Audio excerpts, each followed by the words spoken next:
We are live. How you doing, everybody? This is your man, Young Squalor, and this is another podcast episode. Always everything with Squalor, and today we have a very special guest, Madai Chakell. And go ahead, introduce yourself. Hi, everybody. My name is Madai Chakell. I'm 21 years old. I'm a singer. I'm an artist. I'm a dancer. I'm an actress, full-on entertainer. I do a lot of different things.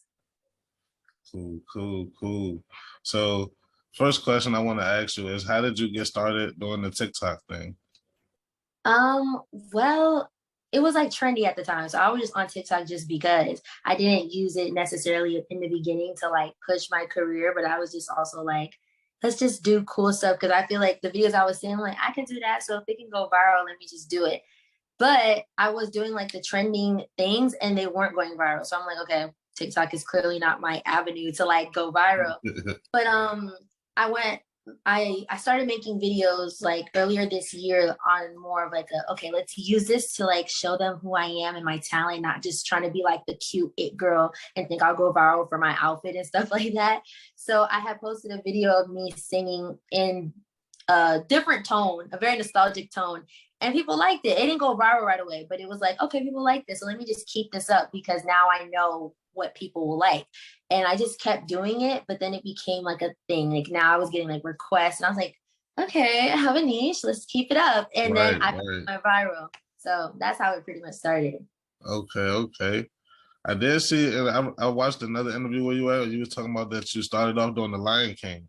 Mm-hmm. So how was your experience doing that? Oh my gosh, Lion King was like probably the best experience I've ever had in my life because I was such a young age. I was 9 and 10, and I felt like I was the most famous person in the world. So I can always go back to that time and think about it. And I'm like, that's exactly how I want to feel. It was great. It just finally like it put me in a professional setting where I was like, this is what I really want to do. And then I was having like the time of my life. And plus I was on tour. So I was traveling, I'm seeing all these different places, I'm performing every day. I was only going to school for not a long time. I was homeschooled, everything was lit. So I was just like, I love this life. Can we keep doing this? Perfect.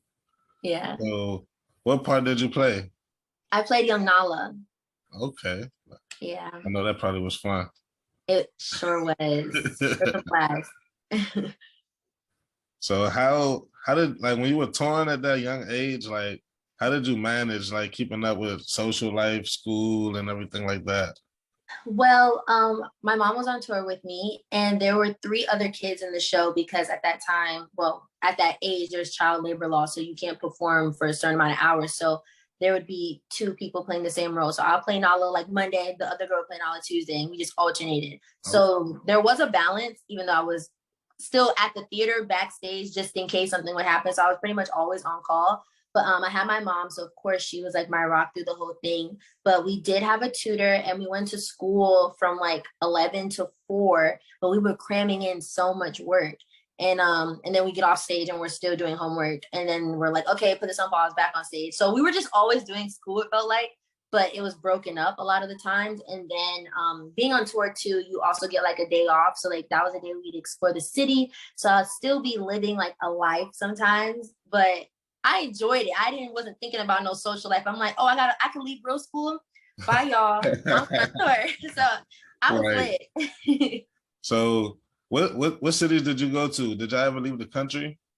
No, so it was a North American tour. The only place that we went to that was like outside the country was Canada, but it's still the North American tour. But we went to a lot of places. We went to Toronto, Vancouver, Chicago, and some of the places most of the times we would stay there for about 3 to 4 weeks. But then there were places like big cities like Toronto and Chicago, we would stay for 2 months. So we were like living there, and it was just mad fun. Got you. Yeah. Well, have you ever done film acting?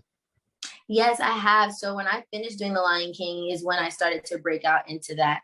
But at that time, film was in a different place. So I didn't necessarily, I did want to do film. Like I wanted to be on Disney Channel. That didn't happen. So I was still like trying to like do other things. And the things I was auditioning for were like Law and Order and stuff like that. So I booked a few of those shows. There's a show called Elementary. It's on CBS. I played in like 3 episodes as like someone's daughter.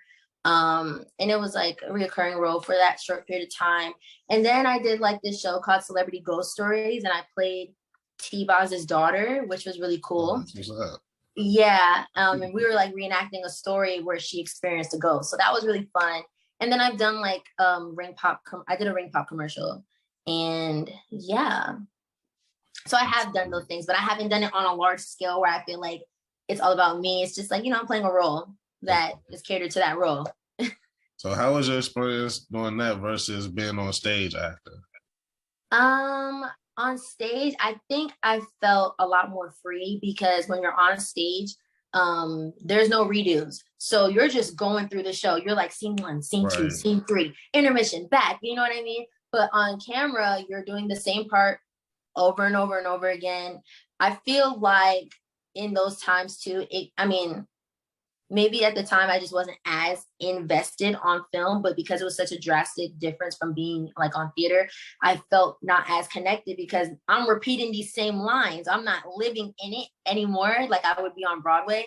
So that was one. And then you have to deal with certain things like you're filming in the cold and you got to keep taking these takes. Where you're in the theater, you ain't got to worry about being cold. So it's like small stuff like that. But I do love theater the most because I just feel like it's a lot more dramatic and I have a lot of energy and I feel like that's where I can put it. I do want to do film. I just feel like I need to do things that really fit who I am. So Right. So do you prefer theater over voice acting? It all depends, honestly, because voice acting has its perks. Like, you don't gotta look no way. You could just go in there and use your voice and be crazy. But theater, obviously, you're being seen. So, I haven't done theater in a long time. So right now, I'm gonna say theater because I miss it. But voice acting is always fun because, like, you could just be crazy. Got you. Yeah. So, what would your advice be to an aspiring actress? My advice would be to take acting classes. I think a lot of people just want to like jump into booking things and being on TV and all this stuff, and then they get discouraged when they're not booking, but it's like you don't have the skill. So I feel like everyone that wants to be an actress needs to actually invest in like learning about the technique, studying, working on memorizing, because that's like a huge factor that you need to have. Like, you gotta have good memory. So I just believe in like taking workshops and getting yourself into any like local things you can to get better before you try to like do something big. I mean, go for it if you have that in your spirit, but you should learn about it first. Definitely. So obviously you do acting, singing, you're into a lot of different things as far as entertainment. So how would you describe yourself as an entertainer? Ooh, this is a good question. How would I describe myself as an entertainer? Well, I believe that the type of entertainer I am is very universal. I feel like I can connect to a wide range of different people, different ages. So I can be for the family, and then I can be for the grown-ups, and then I can be for the children. So, and I feel like that's dope because it's like, you're not just gonna get one thing out of me. I think that I am meant to put smiles on people's faces because I feel like that's just naturally what I do. So, and I love doing it. Like, I love to make people happy. Like, I love when people comment and like, oh, this got me through my day. And I'm like, that was the goal. I just wanted someone to laugh today. Like, with all that happens in life, I'm just like, I want people to go on my page or see me and go, there's hope in the world. Like, that's literally what I want. Right. Like when I first found you on TikTok, it was the video that everybody saw with you singing the little Uzi song. Yeah. I was just scrolling. I'm like, wait a minute, go back. I was like, yeah, that's cool because I never heard it delivered like that. It was like it was different. So thank you. Yeah. So like, what is your favorite part of the creative process as far as the music goes? My favorite part, when it's complete. I love hearing the finished product and I'm like, I did that. Like, I love that part. Yeah, I love hearing like when it's just done because I just feel like we go through so much trying to get to that moment, and you had this vision and it's finally alive now.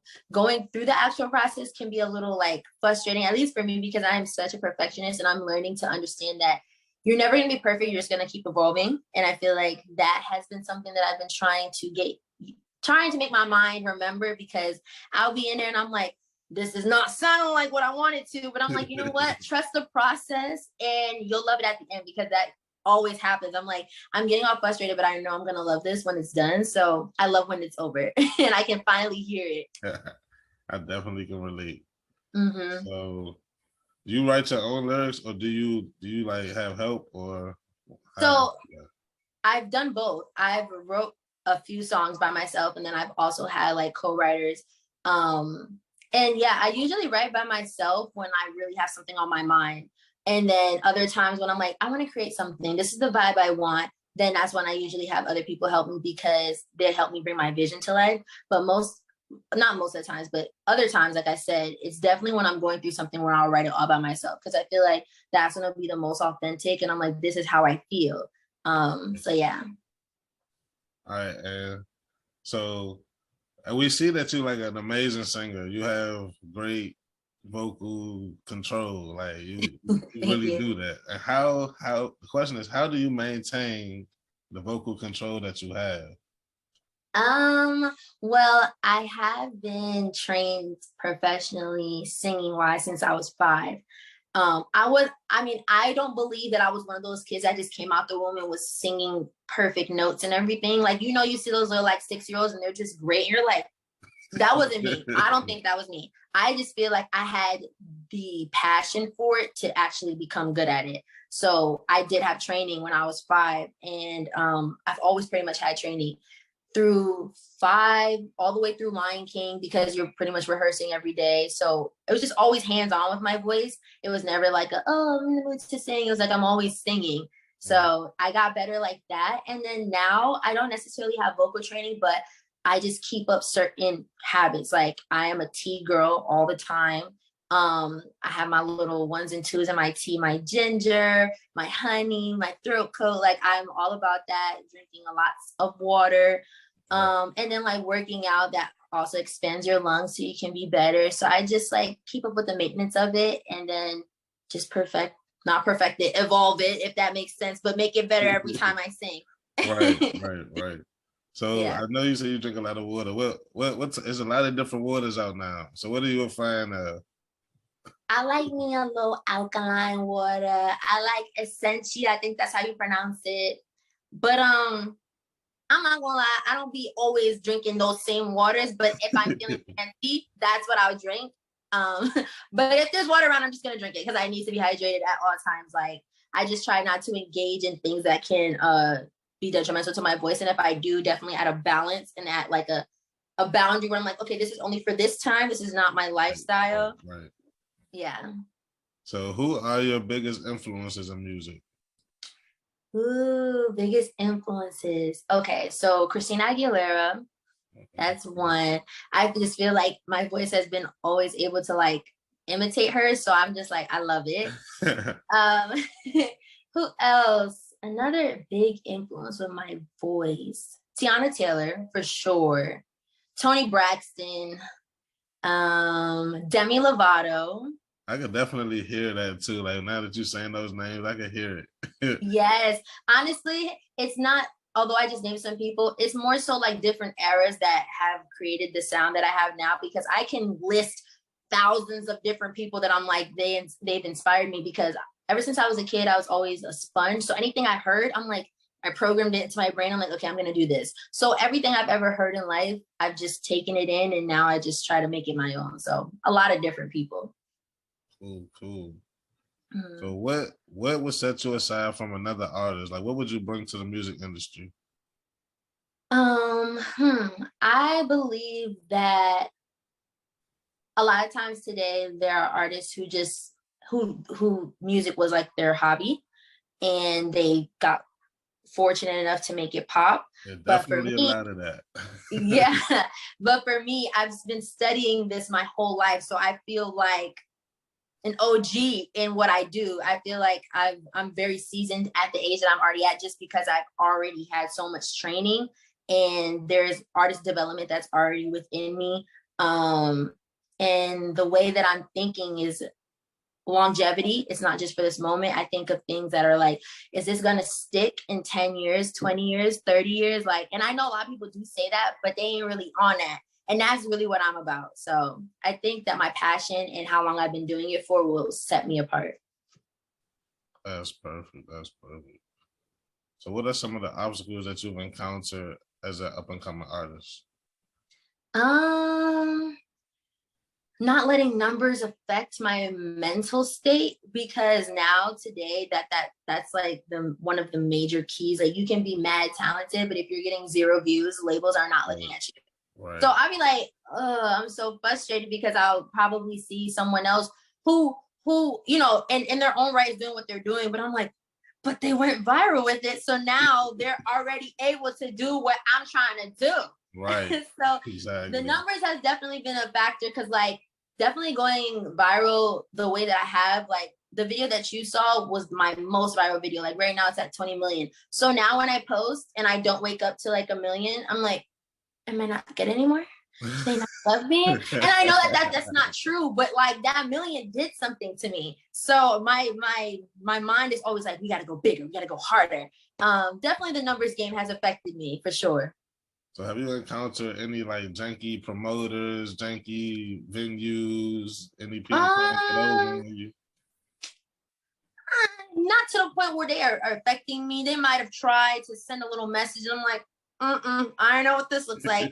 Like, no. So nothing too crazy, because I feel like I have good judgment before I even get in a space where I'm like, how did I get here? You know what I mean? So not really. I've been pretty blessed to not experience that. Yeah, that's definitely good. You haven't experienced that. Yeah.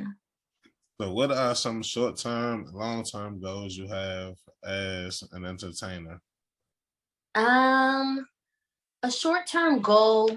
I mean, maybe this sounds, I don't know. I feel like in my head, this is short term, because like in the next 5 years, that's kind of short to me. I want to be on a world tour, like everywhere. And I want everyone to know my name. I want to give the Michael Jackson effect where they're passing out. I mean, not that crazy, but that's how I want them to feel. I want them to feel like when they see Beyonce, like, man, that's my goal. And long term, honestly, to be like an icon. Like, I want for the award shows to be putting on tributes for me. Like, I want to be that kind of artist where they just feel like we need to dedicate this to Madai Chakell. Definitely. I can see you making it there. Don't worry. Thank you. You definitely got the talent. Thank you. So what are some artists that you would like to work with? Pharrell, for one, because I just feel like he makes me want to dance every time. Who else? Doja Cat. I just feel like our energy levels would definitely just go crazy on the screen. Like, like when I think of her, I don't even necessarily think of the music. I'm like the visuals, because we're so animated, and I feel like that's what we're missing right now. Who else? Those two right now are like on the top of my list. But honestly, Party Next Door. I love Party Next Door so much. Like, on my R&B tip, that's definitely who I want to work with. He's very underrated. He's so underrated. But honestly, I feel like people know he's lit. He's just not in the social light. But when you mention him, everybody knows Party Next Door, and they're like, yeah, he's that guy. So what's your opinion on music today? My opinion on music today. I feel like it's at a place where I feel like it's too accessible. I feel like everyone is able to become like big, which I feel like makes it hard to have that level of like status, where back in the day, if we seen a celebrity, we're gonna go mad. Where now we see a celebrity, the average person thinks they're a celebrity too. I feel like everybody thinks they're famous, and it's like the how much it's worth to be that, like, you know, high status is just kind of not the same, which is sometimes frustrating, because I love that era where I felt like everybody that was famous was like A-list, and it now seems a lot easier to become that. So I feel like the passion is not necessarily there. I feel like it's like what's that phrase, like get money quick scheme type thing. I feel like it's all about money right now, and that's another thing that I can't stand, because I love this. Like, I haven't ever really thought about when I become famous, I'm gonna have this. Although I know it's gonna come, it's never it doesn't even cross my mind like on a day-to-day basis. Like it's not even, I don't do this because I'm like, I'm gonna be mad rich. Like that's a given. I do this because I want to show people like this is what I love to do. So I think the passion is definitely not the same. But fortunately, because it is a little easier for everyone to become famous, I'm gonna slip through the cracks and then shut it down so we can go back to what it was supposed to be. Definitely. What ways do you think music is going to evolve in the future? How do I think it's gonna evolve? Honestly, although we've kind of already been like sampling things from back in the day, I think that people are going to do it a lot more. Like it's gonna be, I feel like we're gonna kind of revert back to an older sound for sure, but in a just a higher quality way. What else? Yeah, that's one of the biggest things because I'm noticing that like there's this group that I love. They're called Flow Like This. And they have a sound that's so nostalgic, but it does sound a lot more updated. But I think of a simpler time when I listen to them. And I just feel like people are going to start riding that wave now. Cool. So you got your single out. What's it called? I Can't Love You, right? So that, you said that's based on the true events in your life. Yeah. So do you think those type of events positively affected your music and your creativity? Yes, for sure. Because honestly, it's like if those things didn't happen, would have never had the song. And I feel like the song's a banger. So it's like, you know what? I'm not necessarily glad that happened, but I'm okay with that happening because I was able to make this. So yeah, that's pretty much how I feel about that. Got you. So what is your opinion on love today? Like, is it still relevant today? Or, you know, you see how people act. I love love. So my opinion on it is that, you know, I think this is so funny because this is like a relevant topic in my life all the time. I just love love, and I think that we should just all work on ourselves and love will come to us. I feel like love still exists. It's just that I think we're all kind of rushing it and we're not really like everybody that we meet, we're just hoping that it's that person. And it's like, it don't work like that, you know, just let things happen naturally. But I do think it's relevant, it's necessary. Like a lot of music wouldn't be here without love. So we need love. I'm glad you said that. Because the next question is, do you think music lacks love today, or will love come back to music? Because a lot of music is very secular and violent. Yeah. It definitely does. I think the perspective of love has changed. I think we still talk about it, but what we think love is giving toxicity. So it's still there. It's just a different kind of love that they talk about. But yeah, we definitely are lacking. I feel like there's not a lot of healthy relationships anymore. And then especially people in the music industry, they don't even be in full-on relationships anymore. So it's like they're not gonna write about it. And what they are gonna write about their love experience is not love. So we are missing it. It shows. It definitely shows. Yeah, but I feel like people focus on like the negative things. Like we don't have a lot of representation anymore just in pop culture of like love. There is that, but we don't glorify the ones that are actually like lovey. We glorify the toxic stuff. So they'll talk about the breakup and everything. And I mean, me too, I've talked about the breakups, but I feel like I'm just not seeing love anywhere to be talking about it as much. Exactly. Like R&B back in like our parents' day versus now is like totally different. Yeah, for sure. Different. So I know I see you dropped the single. Should we expect a project coming from you? A project, I feel like you should expect it. Just not with a date included because I still have opinions about dropping a project at this second, but I do have a song coming out soon, which everyone knows on TikTok already, the You'll Get Over It, that I turned into a rock song. Wow. So that's coming out, and that's a little 1-2 project. So yeah. Oh yeah, about that song, has Lil Uzi's people, or has he ever reached out to you at all?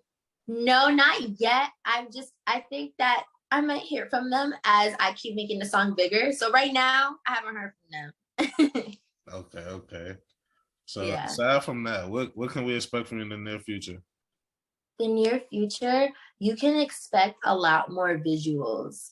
That is something that I have in the works right now because I feel like music isn't just the sound, it's putting the face to it and the personality. So I have a lot more things coming in that realm. Perfect, perfect. And I think that's all I needed from you today. So Awesome. I really appreciate you from coming on. I thank you so much, and I'm definitely a fan. I'll be watching your TikToks all the time. You be definitely tripping me out sometimes. Thank you. I appreciate it. Thank you so much for having me. Like I really, really, really appreciate being on here, especially like in my early stages. I'll remember this for sure. Definitely, definitely. Yeah, maybe we can do it again next time we both be bigger. Yes, of course. And I love what you're doing as well. The questions were amazing. I had a great time. Thanks a lot. Thanks a lot. Thank you.